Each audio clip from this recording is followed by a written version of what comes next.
Remember me, though I have to say goodbye. Remember me,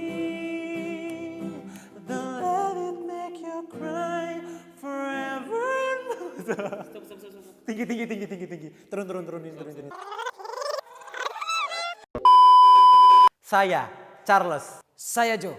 Saya Hans. Inilah Ruang Katekese milenial.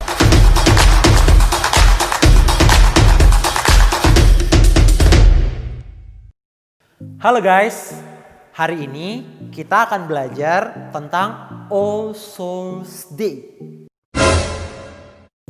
All Souls Day adalah hari dalam ritus Roma yang secara resmi dalam perayaan liturgis disebut sebagai hari peringatan arwah semua orang beriman.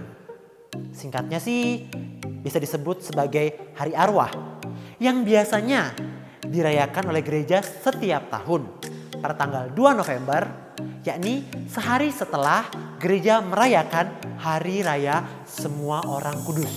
So, gereja menetapkan bulan November sebagai bulan di mana semua orang Katolik memperingati para arwah.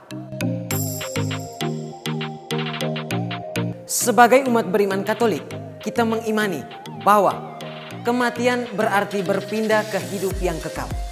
Seperti Paulus, hidup adalah Kristus dan mati adalah keuntungan. Jika kita mati dengan Dia, berarti kita hidup dengan Dia. Akan tetapi perlu diingat bahwa arwah orang beriman perlu disucikan sepenuhnya dengan menjalankan penyucian untuk memperoleh kekudusan agar dapat masuk ke dalam kegembiraan surga. Pada tahap ini sering kita sebut dengan tahap api penyucian. Jika hari para orang kudus mengingatkan kita bahwa tujuan akhir dari kehidupan kita adalah surga, maka hari arwah mengingatkan kita bahwa ada sejumlah besar anggota gereja Katolik yang telah meninggal masih membutuhkan doa-doa dari kita, yakni mereka yang sedang berada dalam api penyucian. Melalui doa-doa dari kita, mereka semua akan diselamatkan oleh Allah dan akan memperoleh tempat yang layak dalam kerajaan surga. Maka, jika kita mengetahui kemungkinan adanya anggota keluarga kita yang telah meninggal dan masih berada di api penyucian, maka kita sebagai yang hidup perlu mendoakan mereka, secara khusus dengan mengajukan intensi dalam misa kudus.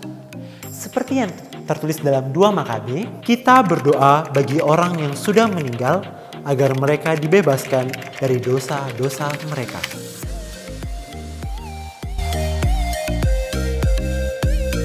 Sejak abad pertama, jemaat perdana sudah menuliskan doa-doa bagi arwah orang beriman. Tulisan doa-doa tersebut sudah tertera di makam-makam, di monumen-monumen, dan juga ukiran-ukiran di katakombe. Kita juga melihat praktik para rahib yang mendoakan rekan-rekannya yang telah meninggal dengan mendaraskan mazmur dan juga mempersembahkan misa kudus.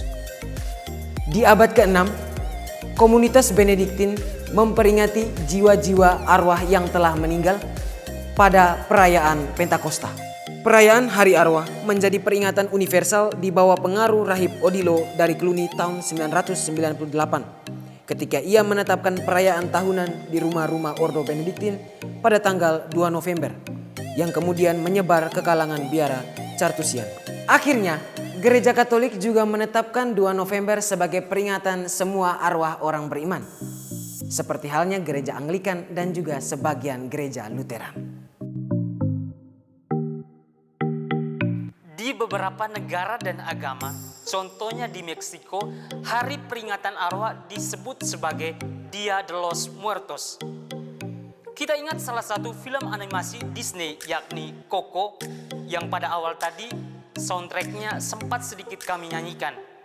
Film tersebut mau mengingatkan kepada kita agar kita tidak melupakan arwah-arwah yang telah meninggal dunia dengan cara mendoakan mereka agar mereka memperoleh keselamatan, menghormati mereka, dan juga mengenang memori-memori dari keluarga-keluarga yang telah berpulang.